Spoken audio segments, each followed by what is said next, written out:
Hello friends, இன்னைக்கு நம்ம என்ன பார்க்க போகிறோம் அப்படின்னா, இந்த மாதம் பங்குனி அமாவாசை சிறப்பு என்னன்னு பார்க்க போகிறோம். பங்குனி அமாவாசை என்னைக்குன்னு கேட்குறீங்களா? நாளைக்கு தாங்க. அதாவது 29/3/2025 சனிக்கிழமை. நாளைக்கு தாங்க இந்த பங்குனி அமாவாசை. இதில் என்ன சிறப்பு இருக்குன்னு கேட்குறீங்களா?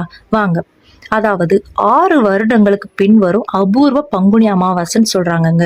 எதனால அப்படி சொல்றாங்க? அதாவது பங்குனி அமாவாசையோட சேர்ந்து சூரிய கிரகணமும் சனி பெயர்ச்சியும் சேர்ந்து வர்றதுனால, இந்த 3 விஷயங்களும் ஒரே நாள்ல வர்றதுனால தாங்க இந்த 6 வருடங்களுக்கு பின் வரும் அபூர்வ பங்குனி அமாவாசைன்னு சொல்லி இதுக்கு சொல்றாங்கங்க. இதோட சிறப்பு என்னன்னு பார்க்கலாம் வாங்க.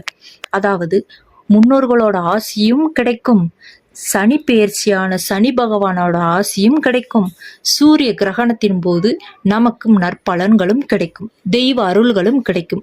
இதுக்கு பேர் தாங்க அபூர்வ பங்குனி அமாவாசைன்னு சொல்றாங்க.